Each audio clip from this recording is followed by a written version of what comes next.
नमस्कार दोस्तों, कैसे हो आप सभी। स्वागत करते हैं आप सभी का व्यस्त जी को इसमें। तो दोस्तों आज जो है कि बिहार डीएलएड एंट्रेंस एग्जाम 2025 के लिए एक प्रीवियस ईयर का क्वेश्चन पेपर लेके आए हुए हैं, जो कि ये आपका 5/4/2024 का ओरिजिनल क्वेश्चन पेपर है। जो क्वेश्चन पूछा गया है वही पेपर है। इससे पहले भी आपको हम क्वेश्चन करवाए थे प्रीवियर ईयर का, तो अगर नहीं देखे देख लीजिएगा आप सभी। क्योंकि होता क्या है, जो आपका 2025 में एग्ज़ाम होने वाला है और जो पिछले बार एग्ज़ाम हुआ था हूबहू क्वेश्चन उठा के पूछ लिया जाता है। तो इसीलिए प्रीवियर क्वेश्चन देख के आप सभी जाइएगा और कोशिश करेंगे कि जितने पेपर हुआ है एक एक करके हम कंप्लीट करवा दें आप सभी को। तो चलिए शुरू करते हैं आज की इस वीडियो को। फ्रेंड आप सभी वीडियो को लाइक करके शेयर जरूर कीजिएगा, अपना प्यार इस वीडियो पे ज़रूर दीजिएगा और इतना हम उम्मीद करते हैं कि अपना प्यार आप सभी दिखाइएगा आज की सेशन में। तो चलिए शुरू करते हैं आज की सेशन को। सबसे पहले शुरू करने के बाद हम सभी हिंदी सेक्शन से शुरू करते हैं। देखिए जो क्वेश्चन पहला पूछा गया था कि देवेंद्र का संधि विच्छेद क्या होगा, तो यहाँ से क्या समझ में आया कि संधि विच्छेद आपको पढ़ना है। तो देव प्लस इंद्र से ही आपका देवेंद्र बनता है। तो देवेंद्र का संधि विच्छेद क्या होगा, देव प्लस इंद्र होगा। बात समझ गए। उसके बाद अगला क्वेश्चन देखिए। अगला क्वेश्चन है कि शताब्दी शब्द उदाहरण है। तो ये समास से क्वेश्चन पूछा गया है। तो आपको बताएं कि जहाँ गिनती करने के लिए मिल जाए, तिराहा हो गया, चौराहा हो गया, पंचमुखी हो गया, यहाँ पर क्या होता है, द्विगु समास होता है, याद रखिएगा आप सभी। जबकि द्वंद्व समास में क्या होता है, अपोजिट होता है या उल्टा शब्द होता है, विलोम शब्द होता है। और द्विगु समास में गिनती करने के लिए संख्या मिलता है। उसके बाद अगला है तिरंगा में कौन सा समास है। तो दो समास अभी यहाँ पर देखने के लिए मिल गया, अति महत्वपूर्ण है समास टॉपिक आपके लिए। तो तिरंगा में कौन सा समास हो जाएगा, यानी कि तीन रंग, इसमें भी आपका द्विगु समास होगा, द्वंद्व नहीं होगा, द्विगु समास होगा। उसके बाद यहाँ पर देखिए एक गद्यांश दिया हुआ है, गद्यांश को पढ़ के उसके बाद आंसर लगाना था यहाँ पर। तो समय यहाँ पर बर्बाद नहीं करना है, गद्यांश पढ़ चुके हैं ऑलरेडी। यहाँ पर देखिए क्वेश्चन जो पूछा गया था कि प्रहरी का अर्थ क्या होता है। तो देखिए प्रहरी का अर्थ होता है द्वारपाल भी होता है, पहरेदार भी होता है, चौकीदार भी होता है। तो option number D correct answer होता है। उसके बाद देख लीजिएगा अगला क्वेश्चन है एडमिसिबल के लिए सही परिभाषित शब्द क्या होगा। तो राइट आंसर ऑप्शन में सी हो जाता स्वीकार्य होगा, ध्यान दीजिएगा आप सभी। उसके बाद देखिए एसेट्स के लिए सही परिभाषित शब्द हैं। तो राइट आंसर हो जाएगा ऑप्शन में बी परिसंपत्ति होगा एसेट्स के लिए। अगला प्रश्न पर ध्यान दीजिएगा। सीता किताब पढ़ती है, इस वाक्य के अनुसार निम्नलिखित में से विकल्प सही चुनिए। सीता उद्देश्य है, सीता विधेय है, किताब उद्देश्य या पढ़ती उद्देश्य है। तो यहाँ पर किताब पढ़ने का काम कौन कर रही है, सीता कर रही है। तो सीता क्या हो जाएगा, उद्देश्य होगा। तो ऑप्शन में ए राइट आंसर होगा इसका। अगला है पद क्रम की दृष्टि से निम्नलिखित में से कौन सा वाक्य शुद्ध है। तो यहाँ पर शुद्ध वाक्य बताना है। तो राइट आंसर ऑप्शन में भी हो जाएगा पानी से भरा एक गिलास लाओ। ये वाक्य बिल्कुल शुद्ध है, बाकी बात सारा वाक्य आपका गलत। इसके बाद अगला क्वेश्चन पर ध्यान दीजिएगा। काम का ना काज का दुश्मन अनाज का लोकोक्ति का अर्थ क्या है, यानी कि मुहावरा और लोकोक्ति से क्वेश्चन पूछा गया है। तो राइट आंसर हो जाएगा दूसरों पर बोझ बनकर रहना। ऑप्शन में सी राइट आंसर होगा। अगला क्वेश्चन पर ध्यान दीजिएगा आप सभी कि इनमें से कौन सा वाक्य अशुद्ध है। यहाँ पर अशुद्ध वाक्य बताना है। विनय का दम घुट रहा है, ये बिल्कुल शुद्ध वाक्य है। उसके बाद है कि रीवा अपना दोष दूसरों पर मढ़ता है, ये भी सत्य बातें हैं। आतंकियों ने हथियार डाल दिया, ये बिल्कुल सत्य है। तब गलत क्या है कि रानी पर कोई रंग नहीं पड़ा। यहाँ पर देख लीजिएगा ऑप्शन नंबर डी पर कि रानी पर कोई रंग ना पड़ा, ये गलत है, ध्यान दीजिएगा। यहाँ पर होगा रानी पर कोई रंग नहीं पड़ा, नहीं पर उच्चारण होगा, ना कि ना का उच्चारण होगा। तो यही वाला आपका गलत है, बाकी बात सही, बाकी बात सभी सही है। अगला क्वेश्चन देख लीजिएगा कि अयोध्या के राजा दशरथ के 4 पुत्र थे, इनमें से पदबंध कौन सा होगा। तो यहाँ पर दशरथ के कितने पुत्र थे, 4 पुत्र थे। तो ये आपका संज्ञा पदबंध होगा इसमें। तो ऑप्शन नंबर क्या हो जाएगा, सी करेक्ट आंसर हो जाएगा। क्लियर है। अगला क्वेश्चन देख लीजिएगा। निम्नलिखित में से भाववाच्य का उदाहरण कौन सा है। तो लड़का खाता है, भाववाच्य नहीं। सीता नाचती है, भाववाच्य नहीं। थोड़ी देर सो लिया जाए, यह भाववाच्य है। यहाँ पर भाव प्रकट किया जा रहा है कि थोड़ी देर अब सो लिया जाए।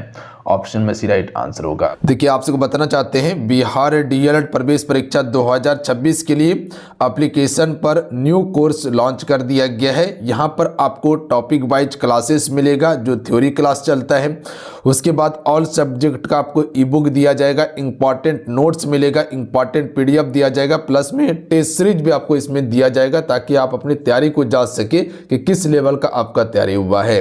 अगर इस बार 100% सफलता चाहिए, अगर सरकारी कॉलेज का सपना देखे हुए हैं तो आप सभी आज ही कोर्स को ज्वाइन कीजिए और तैयारी करना शुरू कर दीजिए, क्योंकि फ्रेंड इंतजार करने वालों को उतना ही मिलता है जितना तैयारी करने वाला छोड़ देता है। तो छोड़ना क्यों है, कम समय आपके पास है, कम समय में बेहतर तरीके से आपसे तैयारी कर लीजिएगा और मिनिमम फी में हम आपको तैयारी करवा रहे हैं ताकि हर बच्चे इस कोर्स को अफोर्ड कर सके और क्लास में ज्वाइन करके परफेक्ट तरीके से तैयारी कर सके।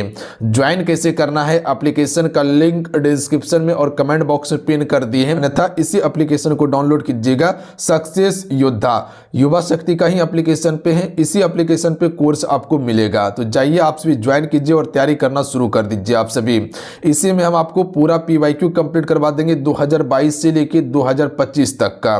देखिए अगर थोड़ा सा अभी मेहनत कर लीजिए ना तो आपको अगर सरकारी कॉलेज मिल जाता है तो 20 से 25 हजार में आपका दोनों साल का कोर्स कंप्लीट हो जाएगा। अन्यथा अगर प्राइवेट से एडमिशन करवाते हैं तो लगभग 1 लाख रुपया आपका खर्चा हो जाएगा। फिर तो ध्यान दीजिएगा, अगर थोड़ा सा मेहनत कर लीजिएगा तो लगभग 80 हजार रुपया आप पैसा बचा सकते हैं अपना माँ बाप का। तो इतना सा काम जरूर कीजिए, जाइए तैयारी कीजिए, मिनिमम फी में हम आपको तैयारी करवा रहे हैं। निम्न में से कौन सा वाक्य शुद्ध है। देखिए अभी जो आपको हम 1 से लेके पूरा 120 क्वेश्चन दिखाने वाले हैं, ये प्रॉपर आपसे सॉल्व कीजिएगा और लास्ट में स्कोर भी देखिएगा कितने स्कोर कर पा रहे हैं आप सभी, ठीक है। तो करेक्ट आंसर ऑप्शन में ये होगा कि हिंदी हम में से प्रत्येक विद्यार्थी की मातृभाषा है। ये बिल्कुल वाक्य आपका शुद्ध है। अगला क्वेश्चन देखिएगा, अगला क्वेश्चन है कि शब्द शक्ति भेद के अंतर्गत आता है। जो शब्द शक्ति है ये किस भेद के अंतर्गत आता है, तो व्यंजना के अंतर्गत आता है। अगला है नगर सेठ को देखकर विजय ने कहा नगर दरिद्र व्यक्ति आ रहा है। इस वाक्य में शब्द शक्ति है। तो देखिए इस वाक्य में जो शब्द शक्ति है वो आपका हो जाएगा व्यंजना ही शब्द शक्ति होगा इसमें। तो बी करेक्ट आंसर होता है। अगला है राम के समान शंभु, शंभु सम राम है। इसमें कौन सा अलंकार है, तो यहाँ पर क्या बोला गया, राम के समान शंभु, शंभु सम राम है। तो इसमें आपका उपमा अलंकार होगा, याद रखिएगा आप सभी।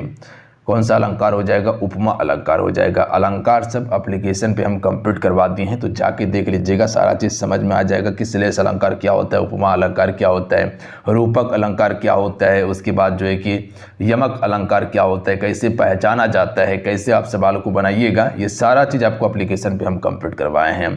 तो जो भी क्लास करके थ्योरी नहीं कंप्लीट किए हैं, कॉन्सेप्ट को नहीं समझे हैं, तो ज़रूर समझ लीजिए, आप सभी आसानी होगा बनाने में। अभी पेपर बनाइएगा तो आपको पता नहीं चलेगा क्वेश्चन आखिर कैसे बनेगा, अगर नहीं पता है तो। अगर थ्योरी क्लास कर लीजिएगा तो कॉन्सेप्ट आपका क्लियर रहेगा, सिलेबस आपका कंप्लीट रहेगा, ऑब्जेक्टिव क्वेश्चन आप धड़ाधड़ बनाइएगा, कहीं कोई दिक्कत नहीं होगा आप सभी को। तो जुड़ने के लिए आपको बता दिए कि एप्लीकेशन का लिंक डिस्क्रिप्शन में दिया हुआ है।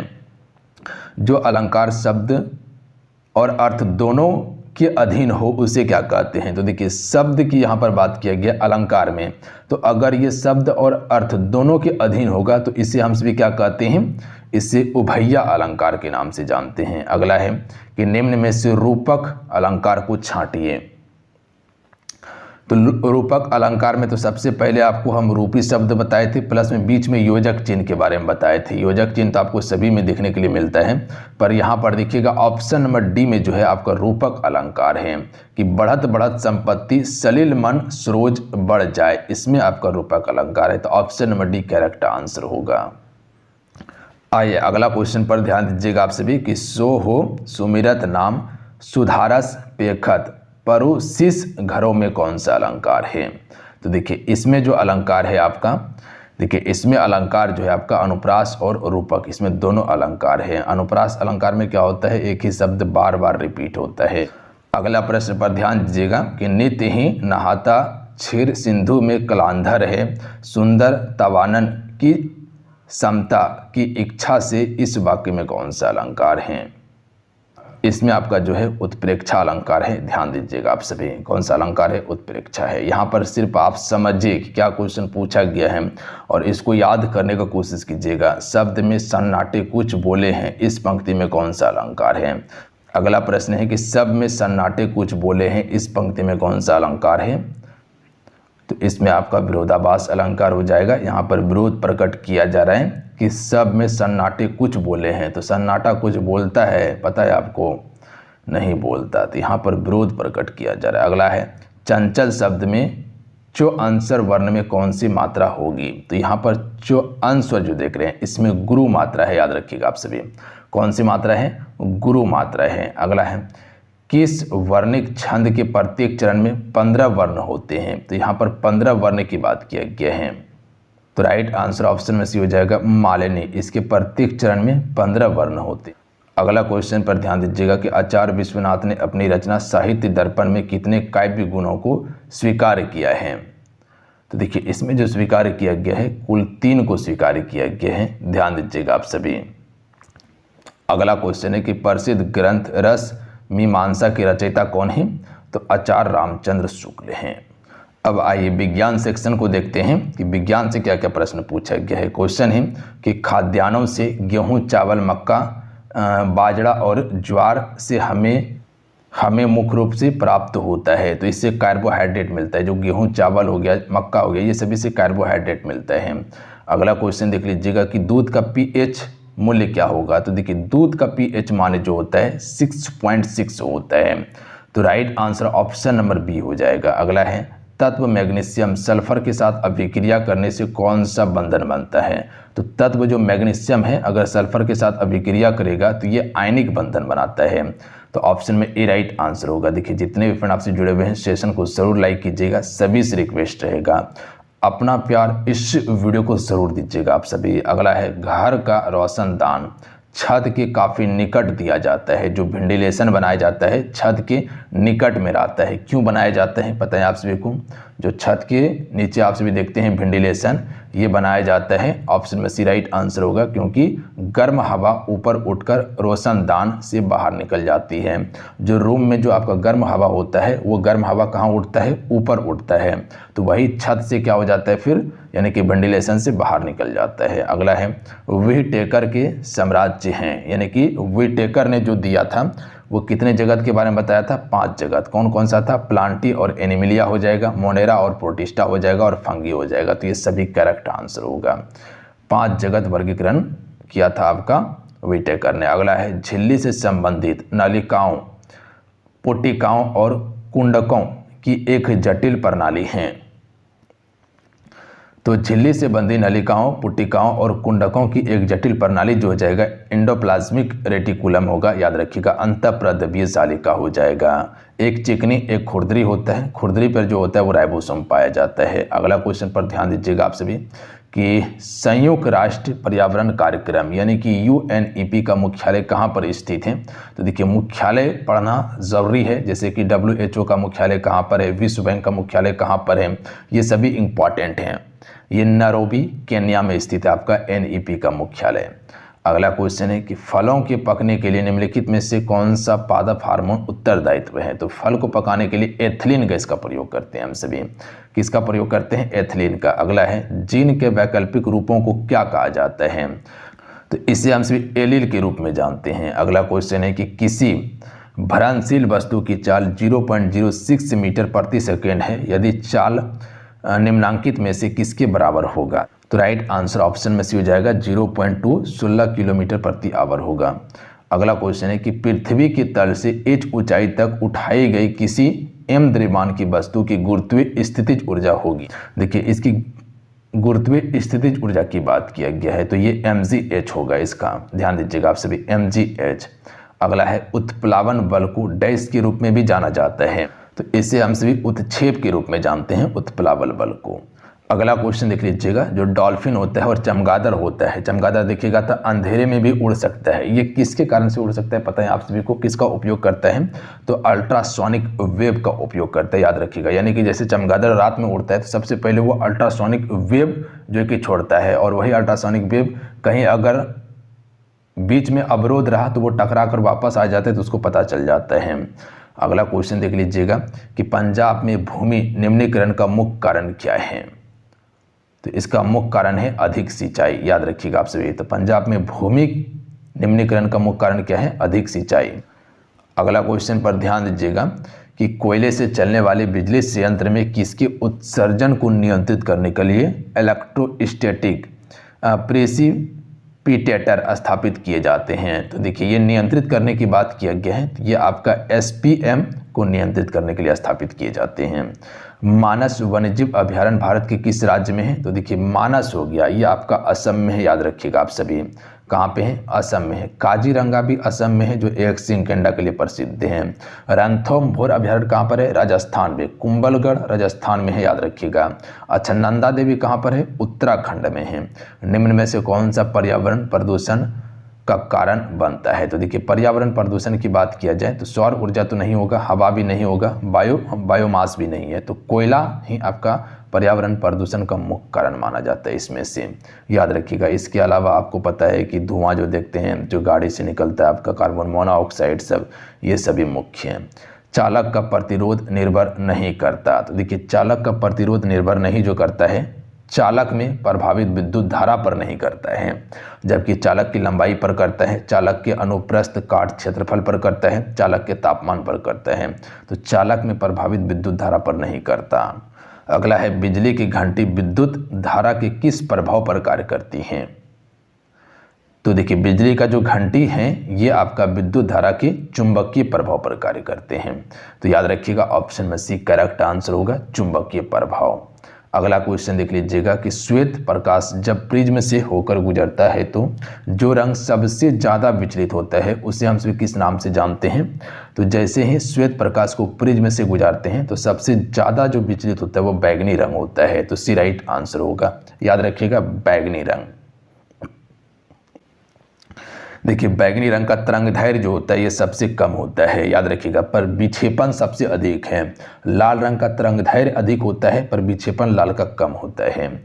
अच्छा, आप सभी को पता है कि इंद्रधनुष में कितने रंग होता है, 7 रंग होता है। सातों रंग को अलग करने के लिए हमको रंग को किससे गुजारना पड़ता है, प्रिज्म से गुजारना पड़ता है।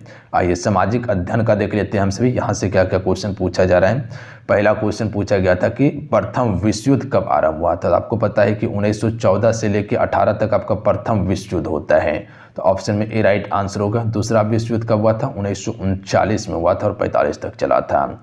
निम्नलिखित में से कौन सा देश चावल का प्रमुख उत्पादक है। तो चावल का प्रमुख उत्पादक चीन हो जाएगा, उसके बाद अपना भारत देश ही है। तो ऑप्शन में ए राइट आंसर होगा। गेहूं का भी उत्पादन सबसे अधिक चीन ही करता है। अगला क्वेश्चन पर ध्यान दीजिएगा आप सभी कि किस रेशे को उगाने के लिए पाले से मुक्त दिनों की आवश्यकता होती है। यानी कि पाले से बचाने के लिए जो है कि हम सभी जो पाला जिस समय नहीं पड़ता है उस समय जो है कि हम सभी उस रेशे को उगाते हैं, तो वो कपास हो जाएगा। ध्यान दीजिएगा कपास सबसे ज़्यादा जो है आपका पश्चिमी भारत वाला क्षेत्र, जिससे गुजरात हो गया, महाराष्ट्र वाला क्षेत्र में उगाए जाते हैं, और कपास काली मिट्टी में सबसे ज़्यादा उगते हैं। अगला है हिंद स्वराज के लेखक कौन है। तो महात्मा गांधी ही हिंद स्वराज के लेखक हैं। यूरोप में कागज बनाने का पहला कारखाना कहाँ खोला गया था। तो ये आपका जर्मनी में खोला गया था। शिव समुद्रम जलप्रपात किस नदी पर है। तो ये कई बार क्वेश्चन आ चुका है। शिव समुद्रम कावेरी नदी पर कर्नाटक राज्य में है। कहाँ पे, कावेरी नदी पर कर्नाटक में। अगला क्वेश्चन देखिएगा कि 1 सेंटीमीटर बराबर 1 किलोमीटर के लिए सही प्रतिनिधित्व भिन्न क्या होगा।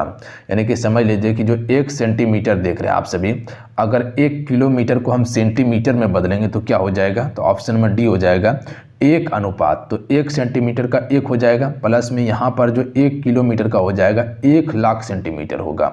इकाई, दहाई, सैकड़ा, हजार, 10,000, लाख, 1 लाख सेंटीमीटर होगा। अगला क्वेश्चन देखिए, झारखंड, छत्तीसगढ़ और मध्य प्रदेश राज्य खनिज और डैश भंडारण में समृद्ध हैं। तो राइट आंसर हो जाएगा कोयला, याद रखिएगा। खनिज और कोयला भंडारण में समृद्ध हैं। सबसे ज़्यादा कोयला का भंडारण झारखंड में है, पहला नंबर पे झारखंड आता है कोयला भंडारण में। अगला क्वेश्चन देख लीजिएगा, अगला क्वेश्चन है कि खनिज को संरक्षित करने की आवश्यकता क्यों होता है। पहला ऑप्शन दिया हुआ है कि वे नवीकरणीय होते हैं, गलत है। ये नवीकरणीय नहीं होते हैं। नवीकरणीय का अर्थ होता है वह जो कभी खत्म ना हो। जैसे कह सकते हैं कि सौर ऊर्जा ये नवीकरणीय है, ज्वार भाटा नवीकरणीय है, पवन ऊर्जा नवीकरणीय है, जो कभी खत्म नहीं होगा और इसे फिर से यूज कर सकते हैं। बाकी बात ये क्या है, आपका जो खनिज संसाधन होता है जैसे कोयला हो गया, पेट्रोल हो गया, ये अनवीकरणीय है। आने वाला समय में ये खत्म हो जाएगा और इसका दोबारा उपयोग नहीं होता है। वे तेजी से घट रहा है, ये बिल्कुल सत्य है। देश को औद्योगिक विकास के लिए इनकी आवश्यकता है, ये भी सत्य है, ध्यान दीजिएगा आप सभी। और इसका निर्माण बहुत तेज होता है, नहीं, जो आपका खनिज संसाधन है बहुत करोड़ साल के बाद जो है कि आपका खनिज तैयार होता है। तो याद रखिएगा आप सभी, इसका option number B correct answer होगा। 2 और 3 सही है। रेड डाटा बुक का उद्देश्य क्या है? तो देखिए, रेड डाटा बुक का उद्देश्य हो जाएगा, ये सभी हो जाएगा। पहला है कि समान प्रजातियों की विलुप्त होने की खतरे से अवगत कराना है, प्लस में संकटग्रस्त प्रजाति सर्वमान्य रूप से चिन्हित करना हो जाएगा। उसके बाद जो है स्थानीय स्तर पर संकटग्रस्त प्रजातियों की पहचान एवं उनके संरक्षण से संबंधित कार्यक्रम को प्रोत्साहित करना, तो ये सभी हो जाएगा। अगला है सौर ऊर्जा उत्पन्न करने के लिए प्रयुक्त विधि कौन सा है? फोटोवोल्टिक सेल हो जाएगा, ऑप्शन में एक करेक्ट आंसर होगा, ध्यान दीजिएगा आप सभी। अगला है इनमें से इस्पात केंद्र समुद्र के निकट स्थित हैं। तो इस्पात केंद्र जो है समुद्र के निकट में, ये आपका विशाखापत्तनम हो जाएगा, आंध्र प्रदेश में, याद रखिएगा आप सभी। बोकारो कहाँ पे है?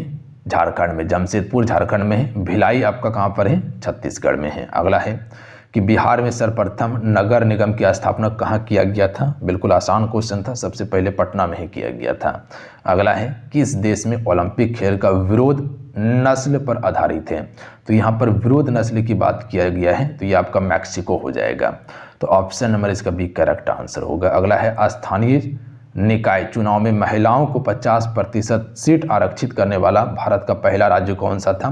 तो महिलाओं के लिए 50% यहाँ पर स्थानीय निकाय में जो आरक्षण किया है बिहार सरकार ने किया था।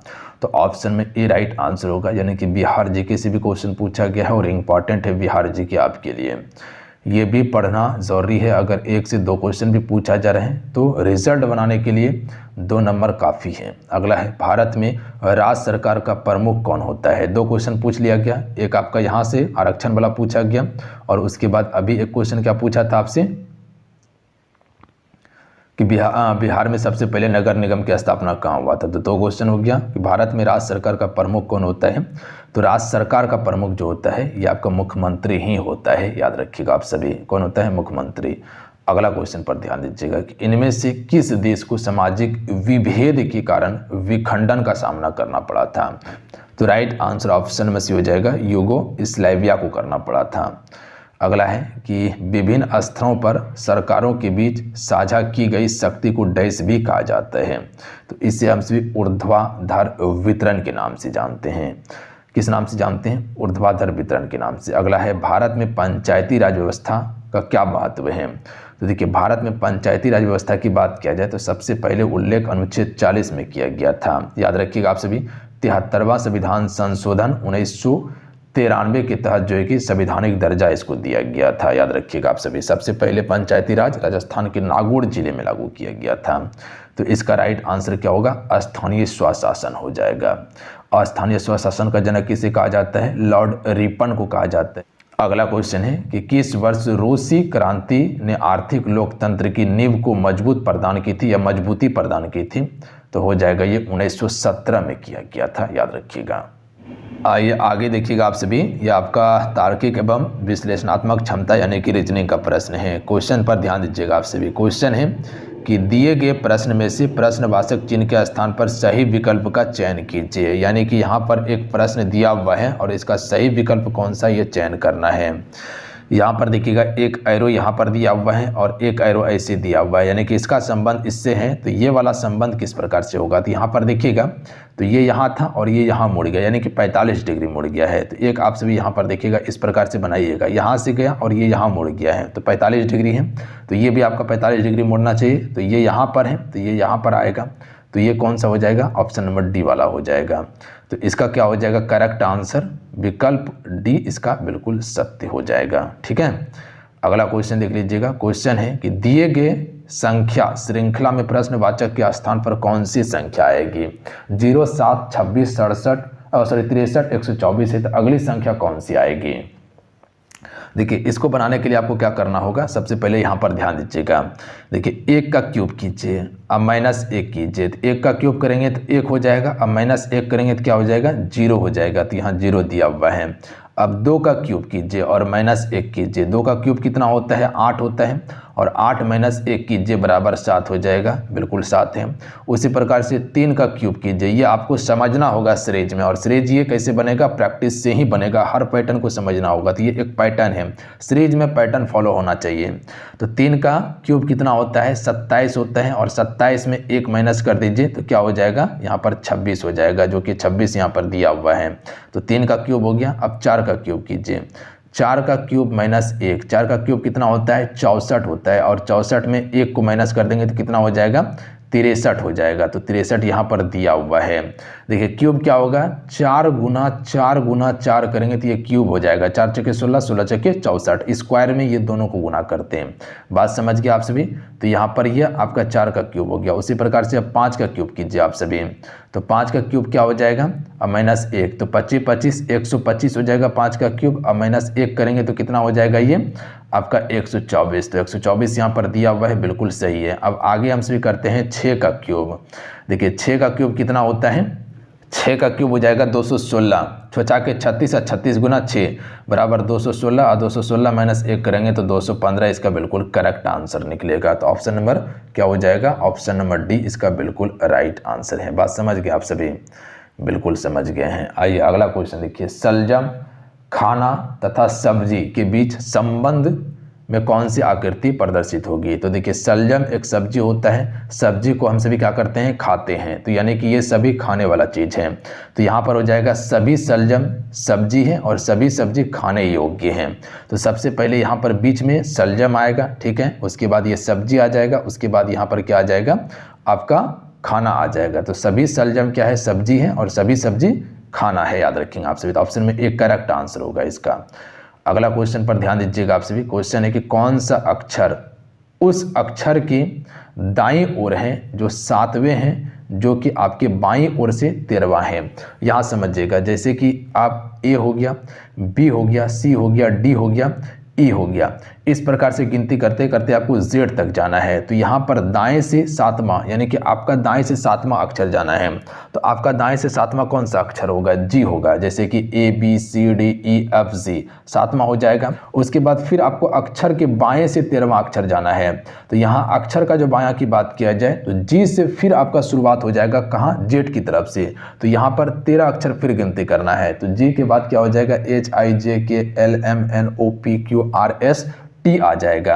या सिंपल भाषा में ये समझिएगा कि यहाँ पर 7वां और 13वां, तो दाएं से 7वां और अक्षर के बाएं 13वां, तो ये दोनों को प्लस कर दीजिए। जब भी अगर दायां बायां की बात किया जाए तो आपको प्लस कर देना है। तो कितना हो जाएगा? 20। तो 20वां लेटर कौन सा होता है? टी होता है, ध्यान दीजिएगा आप सभी। आपका यू जो होता है ये आपका 21वां होता है, वी जो होता है 22वां होता है। अगला क्वेश्चन देख लीजिएगा। क्वेश्चन है कि 5 व्यक्ति ए बी सी डी और ई एक गोल मेज पर चारों ओर बैठा है, प्रत्येक कुर्सी के निकटवर्ती कुर्सी के समान दूरी पर स्थित है। तो यहाँ पर एक सबसे पहले आपको गोल मेज बनाना होगा, उसके बाद ही सवाल सॉल्व होगा। तो इस प्रकार से गोल मेज बना लीजिए। कितना व्यक्ति था? 2 4 5 व्यक्ति। तो 1 2 3 4 एक 5 व्यक्ति हो गया। अब यहाँ देखिए क्वेश्चन क्या कहना चाह रहा है कि सी जो है ए के बगल में बैठा हुआ है। तो सी ए के बगल में बैठा हुआ है, तो ए को हम यहाँ पर बैठाते हैं, ए को यहाँ बैठाते हैं, तो बगल में सी को बैठाते हैं, बगल में बैठा हुआ है, समझ गए। उसके बाद आगे देखिए कि ए जो है डी से 2 सीट पर बैठा है। तो ए यहाँ बैठा है और डी जो है इससे 2 सीट आगे बैठा हुआ है। तो 1 हो जाएगा, 2 हो जाएगा, तो यहाँ पर 2 सीट आगे बैठा देते हैं डी को हम, ये भी ठीक है। उसके बाद देख लेते हैं आगे है कि बी ए के बगल में नहीं है। तो बी जो है वो ए के बगल में नहीं है, तो यहाँ पर बी नहीं बैठेगा। बात समझिए, यहाँ पर बी नहीं बैठेगा, तो बी कहाँ बैठ जाएगा? बी आपका यहाँ पर बैठ जाएगा।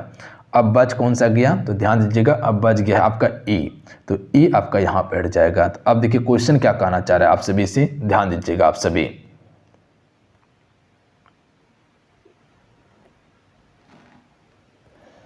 इसको आप समझ लिए हैं, स्क्रीनशॉट मार के इसको रख लीजिए आप सभी।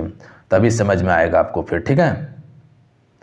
उसके बाद आइए देखिए क्वेश्चन क्या कहना चाह रहा है कि दिए गए जानकारी के आधार पर इनमें से कौन सा सत्य कथन है, यानी कि कथन यहाँ सत्य बताना था।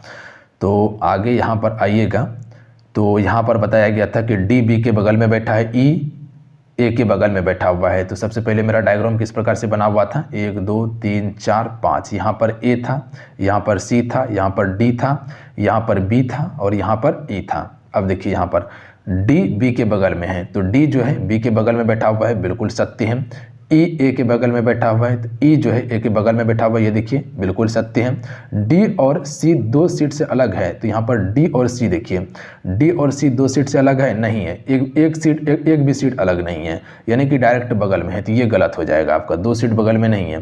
तो 2 सीट बगल में क्या होता है, जैसे कि ए और बी के बीच 2 सीट बगल में होता, सी और डी के बगल में होता, तो ये आपका गलत है। तो सही क्या हो जाएगा, 1 और 2 ही सही होगा इसका, तो ऑप्शन में सी करेक्ट आंसर होगा।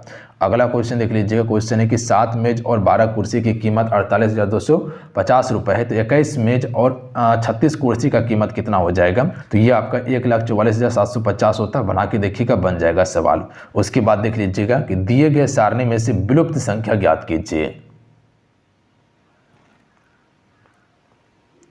तो यहाँ पर थोड़ा सा ध्यान दीजिएगा आप सभी, विलुप्त यहाँ पर दिया हुआ है और ये यानी कि सीरीज इस प्रकार से फॉलो आपका किया हुआ है, ध्यान दीजिएगा आप सभी। तो यहाँ पर देखिएगा तो आपको 28 दिया है, 20 दिया है और 7 दिया है, यानी कि हमको यहाँ क्या पुराना है, 20 पुराना है। तो थोड़ा सा कोशिश कीजिएगा तो सवाल आपका बन जाएगा। यहाँ पर खुद से दिमाग लगाना होगा आपको, तभी सवाल आपका बनेगा। देखिए आपको 28 को 7 से डिवाइड करना है, तो यह क्या हो जाएगा, 7 चौके 28 हो जाएगा, 4 बार में ये कट गया और खुद से इसमें 5 में आपको गुना कर देना है, तो क्या हो जाएगा, 20 हो जाएगा। तो 20 यहाँ पर दिया हुआ है, देख लेते हैं आगे सीरीज फॉलो करता है। अब देखिए 12 से आपको 84 को डिवाइड करना है, तो देखिए बर सत्य कितना होता है, 84, 7 से और उसके बाद 5 से गुना कर देना है, 35 हो जाएगा, बिल्कुल फॉलो कर रहा है। उसके बाद आगे उसी प्रकार से 45 को 9 से डिवाइड कर देना है, तो क्या हो जाएगा, 45, 9 25 45, तो 5 बार में कट जाएगा और 5 को 5 से गुना कर देना है, तो 25 इसका आंसर आ जाएगा। तो डी करेक्ट आंसर होगा इसका। बात समझ गए आप सभी। आइए अगला क्वेश्चन देख लीजिएगा। श्रृंखला दिया हुआ है, तो ये बिल्कुल आसान है कि यहाँ 22 21 23 24 25, तो पहले यहाँ पर एक स्थान, यहाँ पर एक स्थान, तो आगे यहाँ 25 हो जाएगा। उसी प्रकार से यहाँ था, आगे यहाँ पर आपका क्या हो जाता, 21 22 23, तो यहाँ 24 हो जाता, तो यहाँ 25 इसका करेक्ट आंसर होगा इसका। ऑप्शन में सी राइट आंसर होगा। अगला क्वेश्चन देख लीजिएगा कि एक कतार में विजय के सामने से 14वें स्थान पर और जैक के अंत से 17वें स्थान पर हैं। यहाँ समझिएगा थोड़ा सा आप सभी। देखिए एक कतार है जिसमें विजय जो है कि 14वें स्थान पे है और इधर से पीछे से जो आपका जैक है ये 17वें स्थान पे है, तो ये आपका जैक हो गया और ये आपका विजय हो गया। उसके बाद देख लीजिएगा आगे कह रहा है कि जब मेरी विजय और जैक के बीच में है। आगे देखिए यहाँ कह रहा है कि जबकि मेरी जो है विजय और जैक के बीच में है, तो मेरी यहाँ पर बैठा हुआ है, विजय और जैक के बीच में कौन है, मेरी है। अब यहाँ पर आगे देखिएगा यदि विजय जैक से आगे है, विजय जो है जैक से आगे है और कतार में कुल 48 व्यक्ति है, यानी कि यहाँ से लेके यहाँ तक कुल 48 व्यक्ति का ये कतार है, तो विजय और मेरी के बीच कितने व्यक्ति हैं। तो सबसे पहले ये समझिएगा आप सभी, यहाँ से लेके यहाँ तक 48 व्यक्ति है, यहाँ से लेके यहाँ तक 14 आपका विजय है, 14 विजय है, यानी कि विजय के पीछे 13 और एक विजय 14 हो जाएगा, और जैक 17 है तो 17 के पीछे यानी कि जैक के पीछे 16 व्यक्ति हो जाएगा यहाँ पर। अब दोनों को प्लस कीजिए सबसे पहले, तो 17 और 14 कितना हो जाएगा, 17 और 14 कितना हो जाएगा, 31 हो जाएगा। अब 48 से 31 को माइनस कर लीजिए, तो 48 को 31 से माइनस कीजिएगा तो यहाँ बचेगा आपके पास 17, ध्यान दीजिएगा। तो इसके बीच में कुल 17 व्यक्ति हैं, याद रखिएगा आप सभी, यानी कि यहाँ से लेके यहाँ तक जो है कि कुल 17 व्यक्ति हैं। अब देखिए आगे क्वेश्चन क्या पूछा गया है कि विजय और मेरी के बीच में कितने व्यक्ति हो जाएगा। तो विजय और मेरी के बीच में जो व्यक्ति की संख्या होगा यहाँ पर, तो यहाँ विजय यहाँ पर है, विजय यहाँ पर था और मेरी यहाँ पर था, तो इसके बीच में जो व्यक्ति की संख्या होगा वो 8 व्यक्ति की संख्या होगा। कैसे होगा ये समझिएगा आप सभी, थोड़ा सा ध्यान दीजिएगा तो समझ में आ जाएगा आप सभी को। तो यहाँ पर जो है कुल 17 व्यक्ति था, यहाँ से लेके यहाँ तक कुल 17 व्यक्ति था। थोड़ा सा रंग चेंज कर देते हैं तब समझ में आएगा। यहाँ से लेके यहाँ तक 17 व्यक्ति था और मेरी 1 था। तो ध्यान दीजिएगा, अब मेरी से लेके विजय के बीच के बारे में बताना है। तो 17 से पहले एक बार हमको मेरी को माइनस करना होगा, तब उसके बाद फिर आंसर आएगा, क्योंकि मेरी फिर यहाँ पर 2 बार गिनती हो जाएगा। एक बार पहले गिनती हो गया और फिर एक बार गिनती हो जाएगा। तो एक बार माइनस कर लेंगे मेरी को हम, तो यहाँ बचेगा 16। ठीक है, तो अब यहाँ से लेके यहाँ तक व्यक्ति की संख्या, मेरी को हटकाने के बाद 16 व्यक्ति बचा है। तो अब यहाँ से लेके यहाँ तक जो व्यक्ति हो जाएगा इसको 2 से डिवाइड कर देना है, तो 8 व्यक्ति इधर हो जाएगा और 8 व्यक्ति इधर हो जाएगा। तो विजय और मेरी के बीच में 8 व्यक्ति होगा। तो ऑप्शन में बी इसका करेक्ट आंसर होगा। ध्यान दीजिएगा आप सभी, जब हम रीजनिंग का स्पेशल क्लास कराएंगे तो उसमें आपको रैंकिंग पढ़ाएंगे तो समझ में आपको आ जाएगा, कहीं कोई दिक्कत नहीं होगा आप सभी को।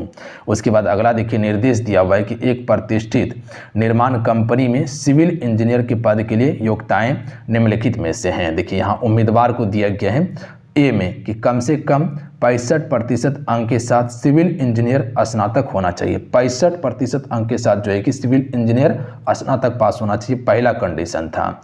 दूसरा कंडीशन समझिएगा, बी में दिया है कि 1/1/2016 को 21 वर्ष से कम और 28 वर्ष से अधिक उम्र नहीं होना चाहिए।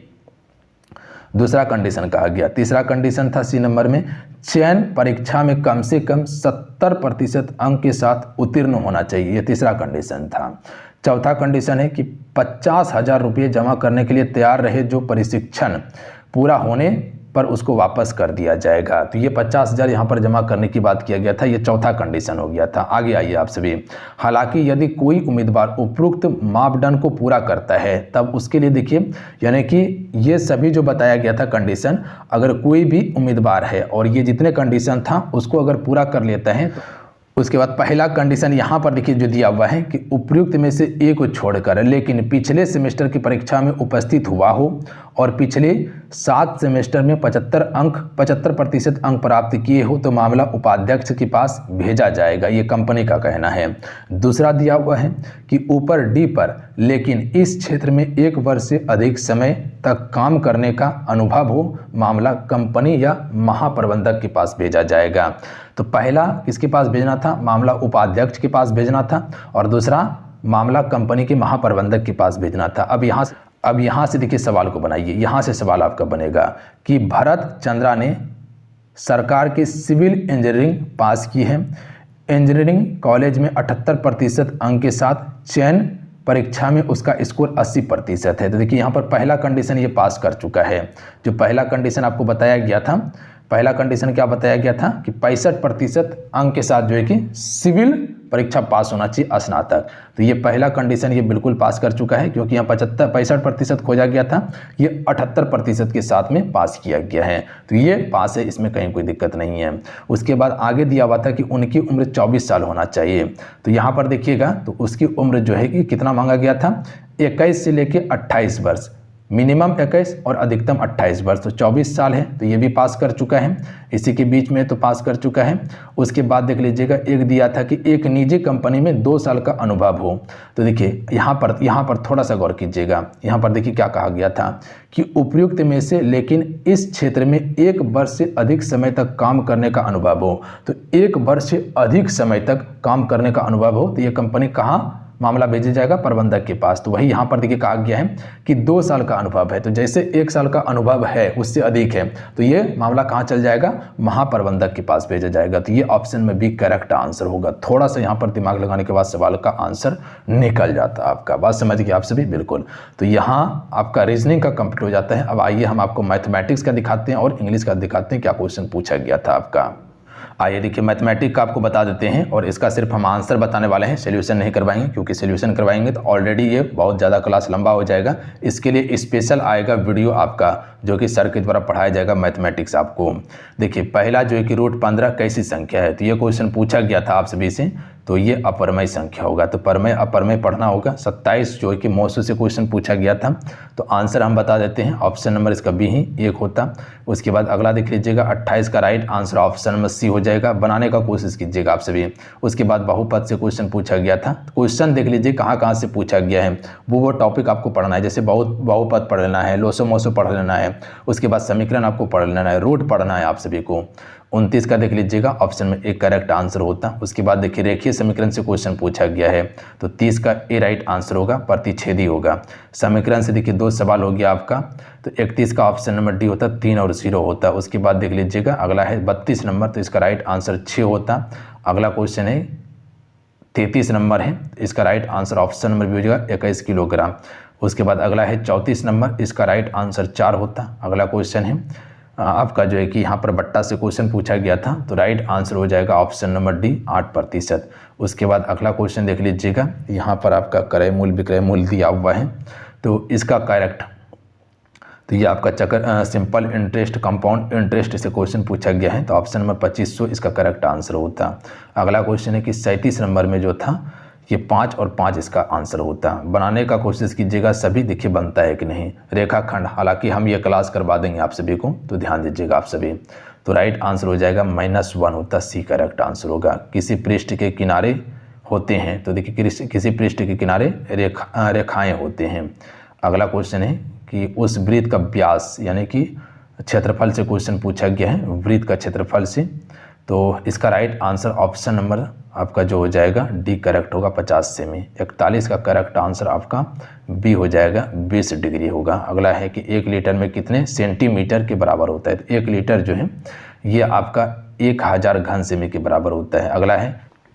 अगला है कि वर्ग का क्षेत्रफल जो 8 सेमी त्रिज्या के एक वृत्त में अंकित किया जा सकता है, वो कितना होगा, वर्ग सेमी जो होगा ये क्या होगा, तो इसका राइट आंसर हो जाएगा 43 का, बी करेक्ट होगा, 28 होगा। उसके बाद 44 का राइट आंसर ऑप्शन में सी हो जाएगा, 75।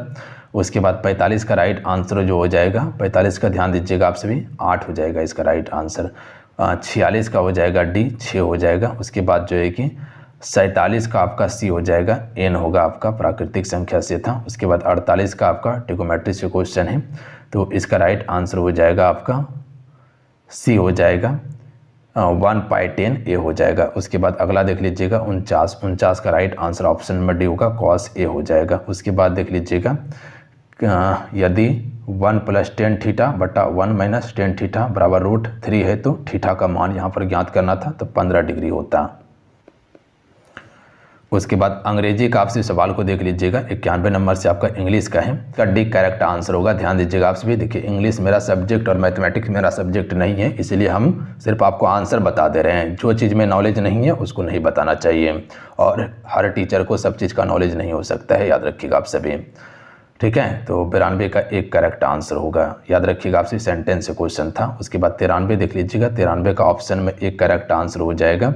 उसके बाद अगला क्वेश्चन देख लीजिएगा 94, तो 94 का हो जाएगा ऑप्शन नंबर डी, 94 का ऑप्शन नंबर डी हो जाएगा। जब इसका स्पेशल क्लास आएगा तो सारा चीज़ आपको समझाया भी जाएगा, तो ऑप्शन में ए राइट आंसर हो जाता 95 का। 96 का ध्यान दीजिएगा, 96 का सी हो जाएगा।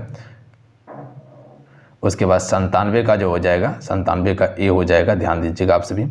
उसके बाद 98 का देख लीजिएगा, 98 का डी हो जाएगा, 98 का डी हो जाएगा, ऑल ऑफ द एबव होगा। उसके बाद देख लीजिएगा 99 का देख लीजिएगा, 99 का भी आपका डी करेक्ट आंसर होगा। उसके बाद अगला देखिए फिल अप द ब्लैंक से क्वेश्चन पूछा गया था, काफ़ी इंपॉर्टेंट टॉपिक है। उसके बाद देख लीजिएगा यहाँ पर भी फिल अप द ब्लैंक से क्वेश्चन पूछा गया है, तो 101 का राइट आंसर ऑन होता। उसके बाद देख लीजिएगा यहाँ पर भी वही आपका क्वेश्चन पूछा गया है, तो ऑप्शन नंबर डी हो जाएगा। 103 का करेक्ट आंसर ऑप्शन में बी हो जाएगा। उसके बाद 104 का जो हो जाएगा, उसके बाद ऑप्शन नंबर डी इसका 104 का भी होगा। उसके बाद 105 का करेक्ट आंसर ऑप्शन में बी हो जाएगा। उसके बाद 106 का ध्यान दीजिएगा आप सभी, 106 का डी हो जाएगा। उसके बाद 107 जो हो जाएगा, 107 का ए हो जाएगा। उसके बाद 108 जो हो जाएगा, इसका जो हो जाएगा सी हो जाएगा। उसके बाद जो है कि 109 जो हो जाएगा, इसका आपका सी ही होगा। उसके बाद 110 को याद रखिएगा आप सभी, 110 का हो जाएगा डी। तो जो भी था पूरा 120 सवाल आपको हम बता चुके हैं। रीजनिंग का सॉल्यूशन भी हम आपको करवा दिए हैं पूरा 120 क्वेश्चन का। तो जितने था आपसे बताइएगा बना के कि कितना स्कोर किए हुए हैं। जो मैथमेटिक्स हो गया और इंग्लिश हो गया, तो ये अलग अलग आपका टीचर रहेगा, तो वो अलग अलग पढ़ाया जाएगा। मैथ का अलग क्लास होगा, रीजनिंग का अलग, आपका इंग्लिश का अलग क्लास होगा, ठीक है। बाकी बात जो मेरा सब्जेक्ट था हम वो कंप्लीट करवा दिए हैं। मिलते हैं। जय हिंद, वंदे मातरम। ध्यान रखिएगा, पढ़ाई करते रहिएगा। जाते जाते फ्रेंड सेशन को लाइक करके जाइएगा, अपना प्यार जरूर देके जाइएगा। जो भी क्लास करना चाहते हैं एप्लीकेशन पे जाके ज्वाइन करके क्लास कर सकते हैं, वहाँ कंप्लीट आपको हम करवा रहे हैं सारा क्लास। जय हिंद, वंदे।